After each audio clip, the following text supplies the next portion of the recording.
Confidence isn't about shouting louder than everyone else. It isn't about proving your worth, chasing attention, or pretending you're fearless. Real confidence is calm. It is steady. It is the quiet force that doesn't beg to be seen, but cannot be ignored. And then there's a deeper level, a kind of confidence that makes you untouchable, unbothered, unmoved. The kind of confidence that makes people pay attention even when you say very little. That is dangerously confident. Not dangerous because it harms others, but because it cannot be controlled by others. It is dangerous to doubt, to fear, to insecurity, dangerous to anyone or anything that tries to shrink you. Most people never reach that level, not because they are weak, but because they've been trained to think small, to seek approval, to explain themselves, to live as a reflection of everyone else's expectations. They move through life like leaves in the wind, blown in every direction by opinions, rejection, and temporary emotions. You are not meant to live that way. In this audiobook, we will explore how to become dangerously confident, not in theory, in practice. You will learn how to master your inner voice, stop over-explaining, break free from the need for approval, control your reactions, and carry yourself with a presence that quietly commands respect. We will walk through the inner battles, the outer behaviors, and the daily habits that forge a confidence so deep it is no longer an act. It is who you are. This is not about fake bravado. It is not about pretending. It is about becoming, about building an identity that cannot easily be shaken by criticism, failure, or loss. Together, we will explore the mindset shifts, the environment, and the actions that transform you from uncertain and reactive into calm, clear, and unshakable. Take a breath. Let your shoulders drop. This journey is not about rushing. It is about reclaiming yourself. Let's begin. Chapter 1. Redefine what dangerous confidence really is. Most people misunderstand confidence. They think it means never doubting yourself, never feeling afraid, always knowing what to do. They imagine confident people as loud, fearless, and always in control of everything around them. Here's the truth. That version is a performance. Dangerous confidence looks very different. It is not the loudest voice in the room. It is often the quietest. It is not the person trying to impress everyone. It is the one who does not feel the need to impress anyone. Dangerous confidence is not about controlling others. It is about controlling yourself so completely that very little outside of you can shake your center. To become dangerously confident, you must first redefine what confidence means to you. Think about it. If your idea of confidence is impossible perfection, you will always feel like you're feeling. You will think, once I stop feeling fear, then I'll be confident. Once I never doubt myself again, then I'll be ready. That day never comes. Dangerous confidence is not the absence of fear. It is the refusal to let fear make your decisions for you. It is not the absence of doubt. It is the choice to act anyway. Imagine standing on a bridge high above the water. Your heart is racing, your legs shake. A loud kind of confidence pretends not to feel anything. Dangerous confidence feels it all and jumps anyway, not recklessly, but decisively. From this moment on, stop judging your confidence by how you feel and start judging it by what you do despite how you feel. Another shift you must make is this. Confidence is not what other people see. It is what you know about yourself when no one is watching. It is built in private long before it is seen in public. It is built in the small decisions, the promises kept, the boundaries held, the discomfort faced. Dangerous confidence comes from three things. You know who you are, you know what you stand for, and you know you can handle whatever comes. That's it. Not perfection, not universal popularity, not having everything figured out. So your first step is to let go of the fake model you've been chasing, the one that says you must be loud, always certain, always approved of. Replace it with a new internal definition. Confidence is self-trust. Dangerous confidence is unshakable self-trust. Once you see it this way, you stop chasing an image and start building a foundation. And that is where everything changes. Chapter 2. Stop explaining yourself. One of the quickest ways to drain your confidence is this simple habit: over-explaining. You are late, so you apologize with a 5-minute story. You turn down an invitation, so you pile on excuses so the other person won't think badly of you. You make a decision for yourself, then feel compelled to justify it to anyone who questions it. Every time you over-explain, you send yourself a message. My choices are not enough on their own. I need permission. I need everyone to understand and agree. Here's the truth. Confident people don't live on trial. They don't treat every decision as a case they must win in front of a jury. That doesn't mean they are rude or dismissive. It means they understand the difference between respect and approval. They respect others, but they don't live for their reactions. Imagine two people declining an invitation. One says, "I'm so sorry, I'm just exhausted, and my week has been crazy, and I have this thing tomorrow, and I can't." And the other says, "Thank you for inviting me. I won't make it this time," and stops. Which one feels stronger? Dangerously confident people use simple, clear language. They do not decorate their boundaries with layers of guilt. Start noticing when you explain more than is necessary. The next time you feel the urge to justify yourself, pause. Ask, what is the shortest, honest answer? Then give that answer and allow silence to follow. I can't make it. That doesn't work for me. I've decided to go another direction. And then stop talking. At first, that silence will feel heavy. You will want to fill it. You will feel pulled to soften your stance. Stay with it. This is the moment you are training yourself to stand on your own decisions. Over time, you will discover something important. Most people don't need all of your reasons. They just react out of habit. When you respond with calm clarity instead of over-justification, many of them will simply accept it and move on. Those who don't are often the ones who were benefiting from your lack of boundaries in the first place. Dangerous confidence begins with this quiet yet powerful shift. Your choices no longer come with a lengthy defense. They come with your steady presence. Chapter 3. Master the voice inside your head. If you want to become dangerously confident, you have to start with the voice you hear the most. Not the critics, not the strangers, the one inside your own mind. That voice is either your greatest ally or your most devastating enemy. Think about how you speak to yourself when you make a mistake. Do you say, "Of course you messed that up. You always do. You're not good enough"? Or do you say, "That wasn't my best. I can learn from it and do better next time"? Most people tear themselves down in ways they would never dare speak to someone they care about. Then they wonder why they walk into rooms small, hesitant, and doubting. Your inner dialogue sets the volume for your outer confidence.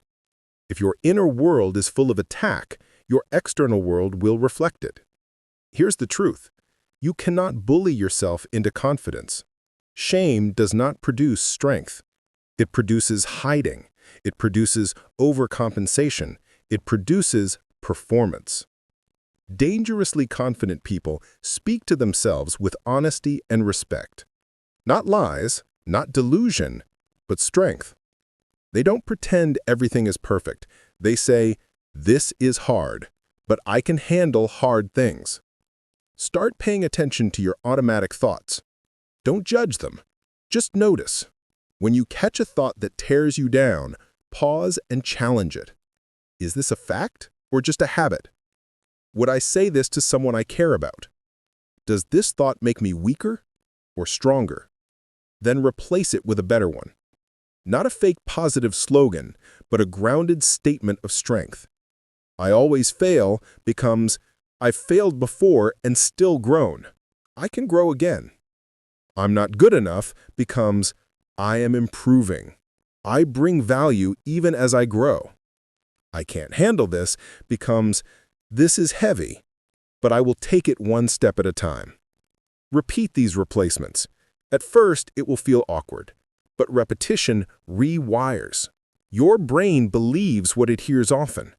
Make a simple practice. Every morning, speak 3 strong sentences out loud. I respect myself. I can handle what comes today. I don't need anyone's permission to move forward. Say them even when you don't fully believe them, especially then. You are not just describing your reality, you are directing it.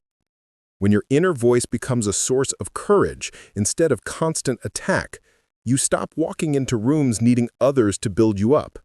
You arrive already built. That is dangerous confidence. It cannot be given to you. It must be grown from within. Chapter 4. Build self-respect first. You will never be more confident in public than you are in private. Confidence in front of others is a reflection of the respect you have for yourself when no one is watching. Most people try to feel confident by changing how others treat them. They want more praise, more validation, more recognition. But if you don't respect yourself, no amount of external approval will ever feel like enough. It will drip through you like water through open fingers. Self-respect is the source. Dangerous confidence is the result. Self-respect is built every time you keep a promise to yourself. Every time you say, I'll do this, and then actually do it. It doesn't matter if the promise is small. Waking up when you said you would, finishing the task you decided, honoring the limit you set. Each of these actions sends a message. I can trust me. And that trust is the deepest form of confidence. Imagine a friend who constantly cancels plans, breaks their word, and makes excuses. Would you trust them? Probably not. Now ask yourself, do you do that to yourself? You say you'll start tomorrow. You don't. You say you'll stop giving energy to someone who disrespects you. You go back. You say you'll focus for an hour. 10 minutes later, you're scrolling. Every broken promise erodes self-respect, not loudly, not instantly, but quietly and consistently. Building it back is simple, but not easy. You start by lowering the size of your promises and raising the consistency. Instead of saying, I'll change my entire life this week, say, I will do this one thing today, then do it again and again and again. Dangerously confident people live by internal standards. They decide who they are and hold themselves to it, regardless of who is watching. They don't need a crowd to perform. They are the same in the dark as they are in the light.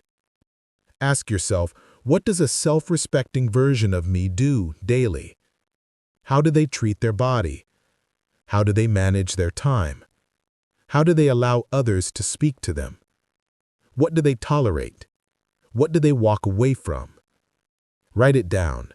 Then start acting like that person in tiny ways today. Even if it feels like an act, remember, you are not faking, you are practicing. As your self-respect grows, something powerful happens. You stop begging for respect from others. You expect it. You embody it. And because of that, you begin to receive it. People mirror the way you treat yourself. If you respect you, they feel it. If you don't, They feel that too. Dangerous confidence is not about making others bow to you. It's never again bowing to a version of yourself that you've outgrown. Chapter 5. Kill the need for approval. One of the greatest enemies of dangerous confidence is the quiet addiction almost everyone has, the need for approval. You know how it feels. Before you speak, you wonder, will they like this? Before you post, before you dress, before you make any move, there's a voice asking, what will they think? And if you sense disapproval, your mood dips, your energy shifts. You start shrinking to fit what you think they want. Here's the truth. As long as your sense of worth is tied to others' opinions, you will never be free. You will always be adjustable, shapeable, controllable, and that is the opposite of dangerous confidence. The problem isn't that you enjoy being liked. That's human. The problem is when being liked becomes necessary, when approval goes from a bonus to a requirement. Dangerously confident people have a different hierarchy. At the top is self-respect and alignment with their values. Approval is far below that, enjoyable but never required. Think about people you admire who have done anything meaningful. Did everyone approve of them? No. They were criticized, misunderstood, even rejected. If they had waited for universal approval, they would have died waiting. You must understand this. No matter what you do, someone will disagree. Someone will dislike it. Someone will talk. You can either live small to avoid their discomfort, or live true and learn to tolerate their noise. Next time you notice yourself hesitating because they might not approve, ask yourself, who are they exactly? And why do they get to decide what you do with your one life? Often, they are blurry faces, people you'll never meet, people whose opinions won't matter in 5 years or even 5 days, yet you hand them power over your today. A simple practice. Before you act, pause and ask yourself, does this align with who I am and who I want to become? If the answer is yes, move. Even if no one claps, even if people frown. Confidence is built every time you choose alignment over applause. Another truth. The more you kill your need for approval, the more real approval you tend to get. People may not always like your choices, but they respect someone who stands firm, who doesn't bend with every wind of opinion. Dangerous confidence is quiet independence. It is walking into a room full of opinions and still moving according to your own compass. When you no longer need everyone to like you, you free yourself to become someone you actually like. Chapter 6. Control your emotions. Control the room. Most people believe power comes from how much you can express, how loudly you can speak, how intensely you can react. The truth is the opposite. One of the greatest displays of confidence is emotional control, not suppression, control. The ability to feel deeply without being thrown around by every emotion that passes through you. People who cannot control their reactions are easy to manipulate. Push one button and they explode. Say one thing and they collapse. Anyone who can control their emotional triggers can control them. Dangerously confident people learn to control themselves so completely that others cannot easily pull them into chaos. Imagine someone publicly criticizes you. One version of you fires back instantly, defending yourself with anger. Another version pauses, breathes, and chooses a calm response, or none at all. Which one looks stronger? Emotional control starts with awareness. The next time you feel a rush of anger, fear, or defensiveness, don't act immediately. Do nothing for a moment. Notice it. You might feel your chest tighten, your jaw clench, your thoughts speed up. This is the moment you usually lose control. This is also the moment where dangerous confidence is forged. Instead of reacting, breathe. In slowly, out slowly. Give yourself even 3 seconds. Those 3 seconds create a gap between your emotion and your action. In that gap, you regain your power. Tell yourself quietly, I choose my response. Then respond from who you want to be, not from how you temporarily feel. This doesn't make you weak. It makes you unpredictable, in the best way. People who expect you to snap become unsettled when you remain calm. People who expect you to crumble become confused when you remain steady.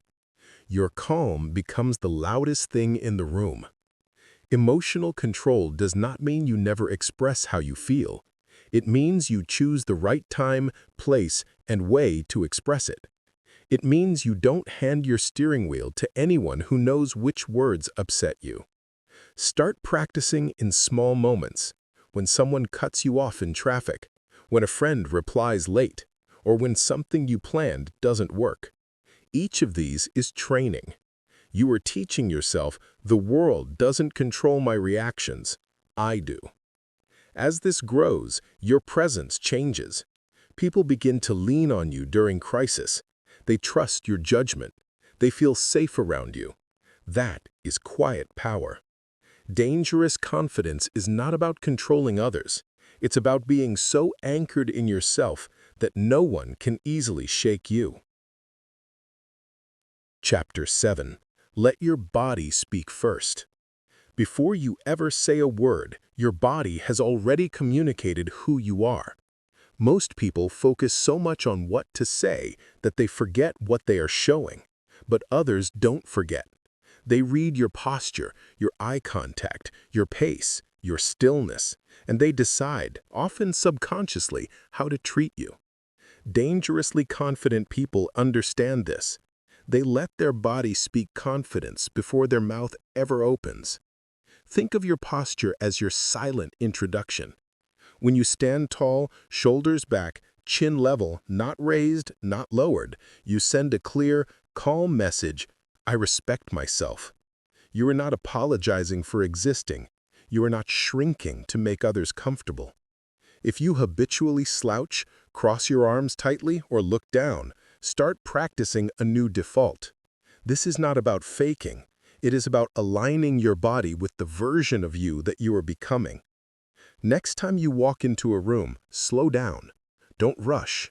Rushing signals anxiety. A steady pace signals ease.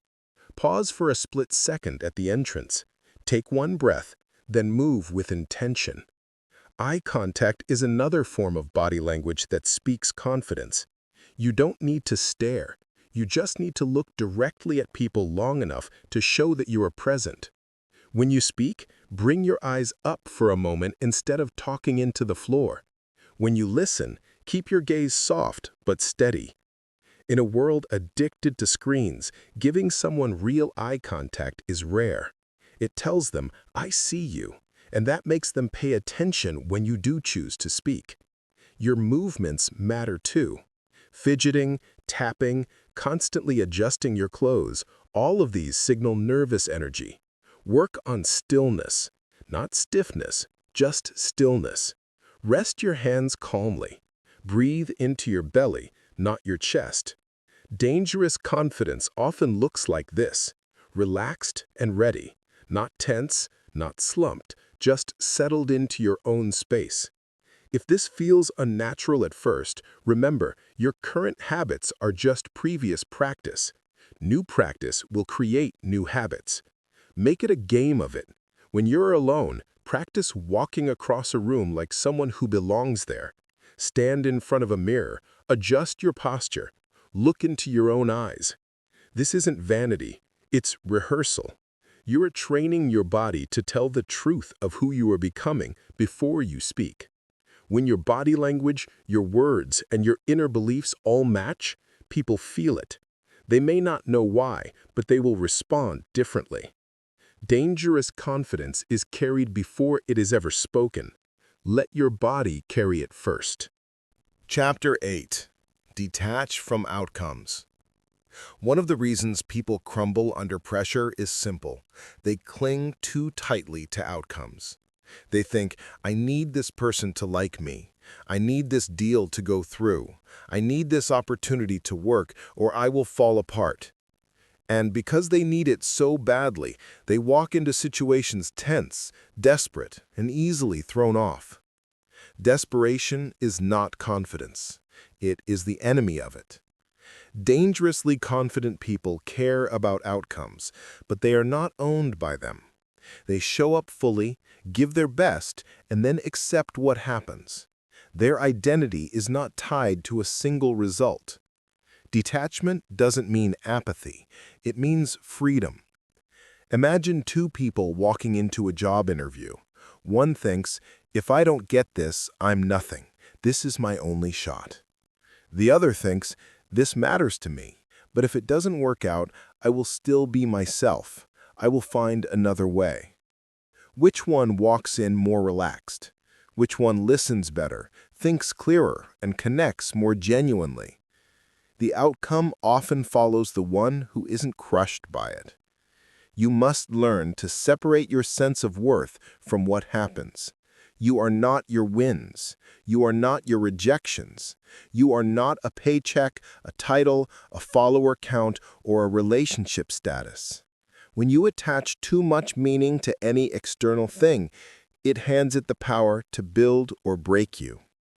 Dangerous confidence says, I want this, I will work for it, but I am okay with or without it.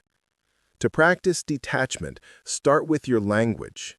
Replace I need this with I would like this, but I will be fine regardless. It seems small, but it shifts the power dynamic inside your mind. You begin to move from fear to preference.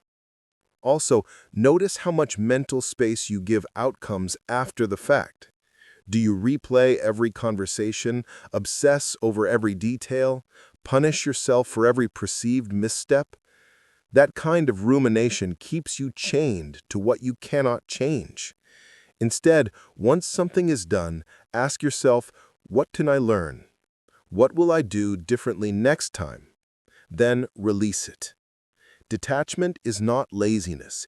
It is trusting yourself to handle whatever comes. It is playing the long game. Some things will work, some will not. You remain the same steady self through both. When you are no longer clinging to outcomes, people feel a different energy from you. You don't come to them as someone begging. You come to them as someone offering. Your presence is an invitation, not a plea. That is dangerously confident. It is not forced. It is freed. Chapter 9. Embrace discomfort until it feels normal. You cannot become dangerously confident while clinging to comfort. Confidence is forged in the places most people avoid: the awkward, the uncertain, the challenging. Most people live by this hidden rule: if it feels uncomfortable, step back. They avoid the hard conversation, the public speaking, the risk, the new environment. Each avoidance makes their comfort zone smaller and their fears louder. Confidence does not grow in that space. Dangerously confident people follow a different rule. If it feels uncomfortable but aligns with who I want to become, step forward. They do not wait until they feel comfortable to act. They act, and through action, their comfort grows. Imagine the first time you did anything new. Driving, a first day at work, talking to someone you liked. It felt strange. Your heart raced. Your mind overthought everything. If you had taken that feeling as a sign to stop, you would still be frozen at the starting line. The only reason those things feel easy now is because you walked through the discomfort enough times. From now on, stop treating discomfort as a wall and start treating it as a doorway. Each week, choose something slightly outside your comfort zone and do it. Speak up once in a meeting. Go to a social event alone. Ask a question you normally keep inside. Hold eye contact a second longer than you're used to. You are not trying to overwhelm yourself. You are training yourself. Discomfort is simply your nervous system encountering something new. If you retreat, you teach it that the new thing is dangerous. If you stay, breathe, and move, you teach it that the new thing is survivable. Over time, what once caused panic will feel normal. And as your capacity expands, so does your confidence. When others avoid the hard things, your willingness to step into them sets you apart, quietly, powerfully. Dangerous confidence is not about never feeling discomfort. It is about no longer being ruled by it. Chapter 10. Speak less, command more. Have you noticed how the most powerful people often speak the least? They don't rush to fill silence. They don't jump in to prove they know everything. They take their time. They listen. And when they finally do speak, everyone else goes quiet. This is not an accident. It is a deliberate way of moving through the world. Most people believe that in order to be confident, you must talk a lot, explain your knowledge, share your stories, constantly contribute. But the more you talk, the less each word weighs. Dangerously confident people understand that words are like currency. The more you spend carelessly, the less valuable they become. Speaking less does not mean you have nothing to say. It means you are selective. You choose quality over quantity. Before you speak, start asking yourself, does this need to be said? And does it need to be said by me right now? If the answer is no, let it pass. Let others fill the air. You are not responsible for keeping the noise level high. When you do decide to speak, be clear. Be direct. No rambling. No apologizing for your opinion before you even express it. I think this could work. I disagree, and here's why. My perspective is this. Say it once, calmly, then let it land. Silence after a clear statement is powerful. It allows your words to sink in. It shows you are not scrambling for approval. You are simply contributing your truth. Speaking less also forces you to listen more. And listening gives you information. While others are busy forming their next point, you can understand the whole picture. That understanding gives your eventual words more precision.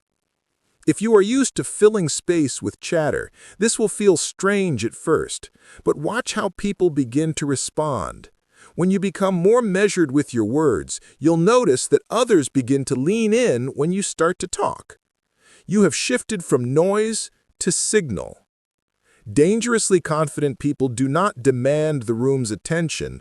They earn it by not throwing their voice into every conversation just to be heard. Your power is not in how much you say. It is in how much of you is behind what you do say. Chapter 11. Turn rejection into fuel. Everyone faces rejection. The difference between the quietly powerful and the quietly crushed is how they interpret it. Most people take rejection personally. They turn one no into a story about their entire worth. I didn't get the job. I'm not good enough. They didn't text back. I'm unlovable. They turned down my idea. I'm stupid. That inner story is what truly hurts, not the event itself. Dangerously confident people experience the same external no, but they tell themselves a different story. That wasn't my opportunity. They didn't see my value. That doesn't mean it isn't there. This door closed, I will find another. They do not deny the sting. They simply refuse to let it define them. Think about rejection as a filter, not a verdict. It filters out what isn't meant for you. Jobs, relationships, rooms that would not have supported who you're becoming. Does it always feel that way in the moment? No. But in hindsight, many of the things you once begged for would have broken you. The next time you face rejection, pause before collapsing into self-attack. Ask, what is this teaching me? What can I strengthen? What does this free me to pursue instead? Then move. Don't stay stuck at the door that just closed, banging on it for validation. Turn around. Look for the door that is slightly open. Dangerous confidence is built in these moments, not when everything works, but when it doesn't, and you decide who you are anyway. You become dangerous not by avoiding rejection, but by becoming someone who is not easily destroyed by it. Chapter 12. Live as if you need nothing. The ultimate expression of dangerous confidence is this: living as if you need nothing. This doesn't mean you don't enjoy things. It doesn't mean you isolate yourself or reject help. It means your core sense of self is no longer built on anything that can be taken away. Most people move through life needing validation, needing acceptance, needing everything to go their way. And because they need so much from outside, they can be controlled. Dangle approval in front of them and they will betray themselves. Threaten loss and they will shrink. Take away a title and they will collapse. Living as if you need nothing is the opposite. It is carrying a belief that says, I would like your respect, but I don't require it to respect myself. I would like this opportunity, but I don't require it to be worthy. I would like connection, but I don't require it to feel whole. You are not empty, waiting to be filled by circumstances. You are already full. This way of living is dangerous in the best sense. When people realize they cannot buy you with compliments, cannot control you with threats, cannot manipulate you with scarcity, they are forced to deal with you on different terms, respect or not at all. To move toward this, start paying attention to where you feel desperate. Where do you feel, if I don't get this, I am ruined? Bring awareness there. Question it. Will you literally stop existing if this doesn't happen, or will it hurt, and then you will adapt as you always have? Look back at your life. You have survived everything so far. Losses, disappointments, changes. You are still here, stronger, wiser. That is evidence. Begin reminding yourself daily, I may lose things. I do not lose myself. As you practice this, you'll notice your grip loosening. You walk into rooms less tense. You make choices more aligned with your values because you're no longer terrified of displeasing others or losing temporary comfort. Paradoxically, when you live as if you need nothing, you attract more genuine respect, more real opportunities, more balanced relationships. People are drawn to those who are not grasping at them. Dangerous confidence is quiet sufficiency. It is the power of someone who has come home to themselves and is no longer begging the world to complete them. Chapter 13. Protect your energy, protect your confidence. Dangerous confidence is not built in isolation from your environment. You can do all the inner work, change your thoughts, build self-respect, control your reactions, but if you constantly expose yourself to people and places that drain you, your confidence will leak away. Your energy is your fuel. Every conversation, every space, every habit either charges you or depletes you. If you treat your energy as unlimited, you will give it to anyone and anything that asks. If you treat it as sacred, you will begin to choose more carefully. Most people never think about this. They assume feeling tired, irritated, or small is just part of life. They don't notice that certain people always leave them anxious, that certain environments always make them shrink, that certain habits always weaken their sense of self. Dangerously confident people notice, and then they adjust. Start paying attention to how you feel after interactions. After spending time with someone, do you feel expanded or diminished? Clear or confused? Calm or chaotic? These emotional traces tell you the truth about that connection regardless of the words spoken. The same is true for what you consume. If you constantly feed your mind with drama, comparison, and outrage, don't be surprised when your inner world is noisy, insecure, and on edge. Your confidence cannot thrive in mental clutter. Protecting your energy begins with one decision. You are no longer available for what consistently disrespects, drains, or destabilizes you. This doesn't mean you become cold or isolated. It means you begin to filter. You limit time with people who only take and never give. You step back from relationships that require you to abandon yourself just to maintain them. You choose environments that support who you are becoming, not who you used to be. You also protect your energy by designing your daily life with intention, creating pockets of silence, time with your own thoughts, space to breathe and reset. Confidence grows in those quiet moments where you can actually hear yourself.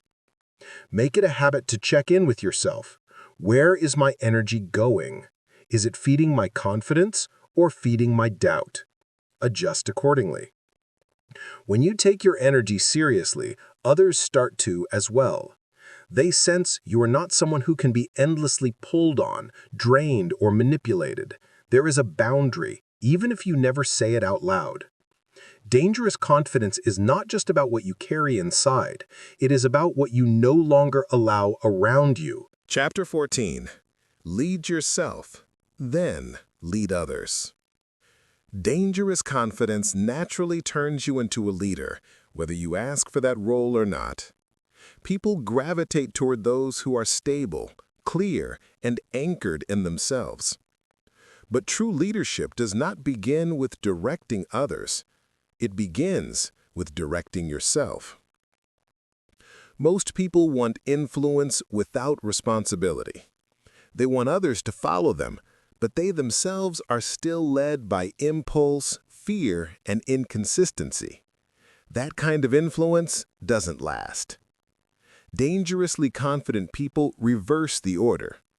They make themselves the first and most important person they lead.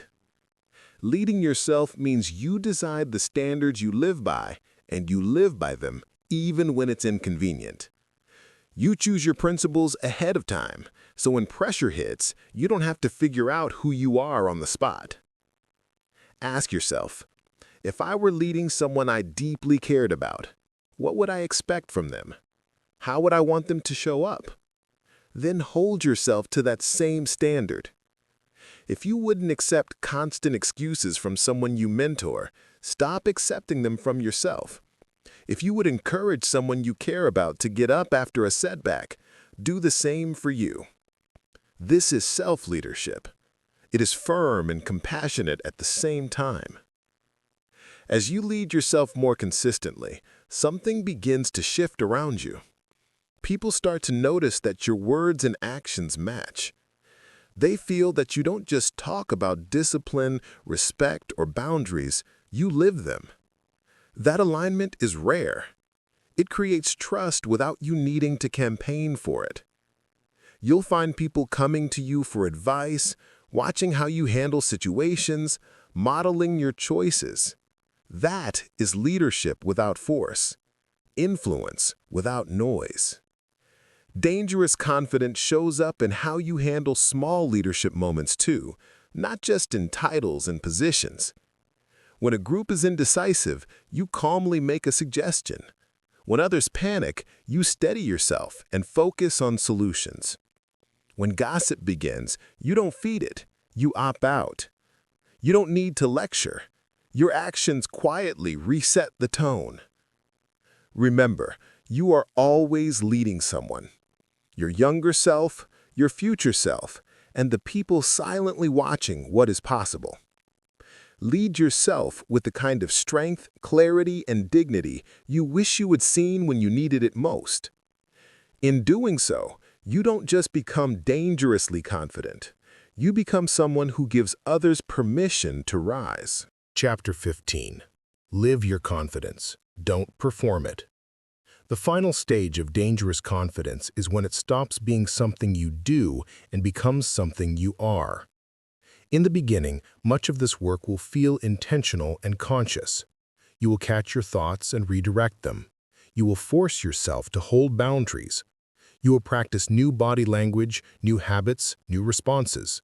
It may feel like effort, like you are putting on a new outfit that doesn't quite fit yet. This is normal.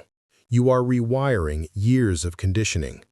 You are moving from performance confidence, projecting an image, to lived confidence, embodying an identity. Performance confidence is about how you look. Lived confidence is about how you are. Performance needs an audience. Lived confidence doesn't care who is watching. Dangerously confident people are the same in the empty room as they are in the crowded one. They don't puff up for attention or shrink down when attention fades. Their behavior is not dictated by who is present, it is dictated by who they have decided to be. To move from performance to embodiment, you must constantly ask yourself a simple question. Am I doing this to be seen or because it aligns with who I am? Posting your progress can feel good. Being recognized can feel good. But the real work is often quiet. The early mornings, the difficult choices, the sacrifices no one claps for. That's where your confidence roots itself. If you only act strong when others see you, your confidence is fragile. If you act strong because that is who you are, regardless of recognition, your confidence is durable. Start shifting your focus from how things look to how they feel on the inside. Does this choice bring me closer to my values? Does this action deepen my self-respect? Does this response feel true even if no one praises it? When you begin to answer yes to those questions more often, you are living your confidence, not performing it. Another sign you are embodying dangerous confidence is this. You no longer need to constantly talk about what you're doing or who you've become. Your life itself becomes the evidence.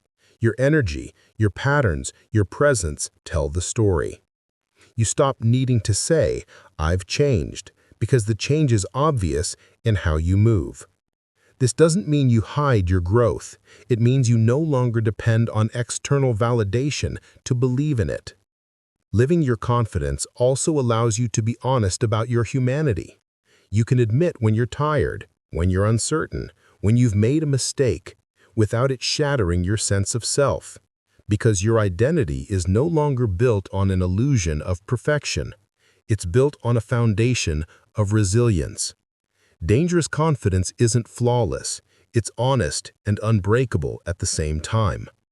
As you continue this journey, let go of the need to look confident. Focus instead on becoming someone you trust, even when no one is watching. When your quiet life matches your inner standard, you don't have to force confidence. It flows. It fills the spaces around you. It shapes your decisions and your relationships. And at that point, you will have crossed the line from trying to be confident to simply being, dangerously, quietly, undeniably so. Dangerous confidence is not a costume you put on. It is not a performance. It is an identity you build, brick by inner brick. You have learned that it begins in your mind, with the way you speak to yourself and the beliefs you hold about who you are. You've seen that it grows through self-respect, through clear boundaries, through acting in alignment with your values even when no one is watching. You've discovered that dangerous confidence is not loud. It is not about forcing people to see you. It is about becoming someone you see clearly, someone you trust deeply. From that place, you no longer chase approval. You no longer crumble under every no. You respond instead of react. You speak less, but mean more. You let your body, your presence, your consistency do most of the talking. You have seen that emotional control, detachment from outcomes, and a willingness to embrace discomfort are not optional extras. They are essential. They are the training ground where you prove to yourself over and over that you can handle life as it comes. Most importantly, you've learned that this journey is not about one big moment. It is not about waking up one day suddenly fearless. It is about countless small decisions. The decision to pause before reacting. The decision to keep your word to yourself. The decision to show up with calm strength even when fear is loud. Dangerous confidence is a long game. It is built in quiet mornings when you choose discipline over distraction, in difficult conversations where you choose truth over approval, in lonely seasons where you choose self-respect over desperate attachment. You are not just practicing confident behaviors. You are becoming a confidently anchored person. From this point forward, the invitation is simple and demanding. Live what you now know. Don't just understand these principles. Use them. The next time you are tempted to over-explain, stop. The next time your inner voice attacks, replace it. The next time rejection stings, stand a little taller and walk forward anyway. You will not do this perfectly. You are not meant to. But every time you choose the stronger thought, the calmer response, the truer action, you cast another vote for your new identity. One day you will look back and realize something profound. You no longer have to try to be confident. You simply are. Unshakable. Quiet.